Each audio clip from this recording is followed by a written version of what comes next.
I'm Kelsey Mora, the Chief Clinical Officer for Pickles Group, and I'd like to go over 3 guiding tips for talking about cancer with children and teens. These are 3 tips that we include in all of our webinars as well as our free family support kit. And so the first tip is share information. The second tip is share expectations. And the third tip is share feelings. I'm going to talk about each tip in a little bit more detail. So sharing information is about providing kids with an honest, age-appropriate version of the truth. It's really important to use honest, real words. That means words that don't have multiple meanings or aren't confusing. So when it comes to talking about cancer, it's really helpful to use the word cancer, or at least talk about it as a problem with the cells, so that young kids aren't confused that it's caused by germs or that it's contagious. When you're getting ready to have any difficult conversation in the context of cancer, it's important to set the stage. So you might think about when to do that, where to do that, who should do that, and giving kids a warning, saying something like, I have something really important to tell you. Keep in mind that this is not a one and done conversation. For those of you who have been dealing with cancer for a long time, sometimes it can be really chronic. This is about having little conversations along the way. And for that first conversation, you're really just opening the lines of communication and letting your kids know that this is an okay topic to discuss. Sharing expectations is about helping kids know what to expect and preparing them for changes. You might think about what will be different and what will be the same. So telling them you're still going to go to school, but the neighbor's going to take you. Or when you come home from school, grandpa's going to be there. What's going to be the same and what's going to be different? And when you've had honest conversations with kids, it makes those unexpected moments a little bit easier to explain. Remember how we talked about mom's problem with their cancer cells?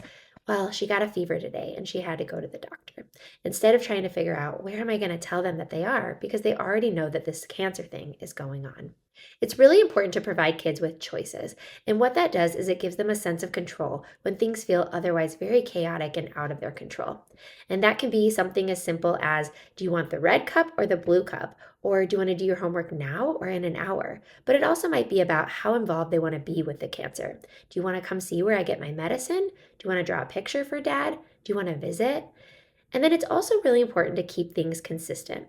Now, I know that there's nothing really normal about dealing with cancer and that things feel really different and really chaotic, but parents really do need an opportunity to continue to parent their children through normal growth and development. And kids want that too.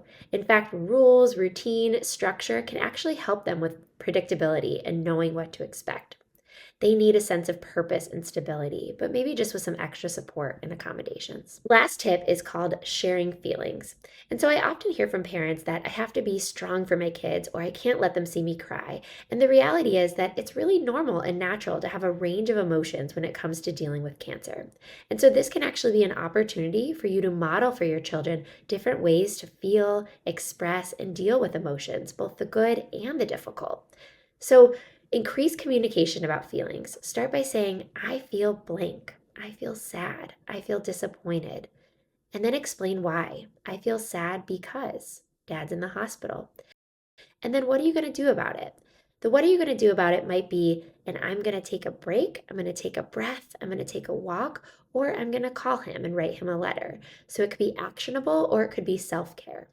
And last but not least, it's so important to just embrace feelings. I always say all feelings are okay. And of course, we want to work on behaviors. Sometimes behaviors aren't okay, but we do need outlets. And so working as a family to practice deep breathing, incorporating all different outlets, whether that be physical or creative, and really get used to practicing coping because that's a transferable skill to everyday life.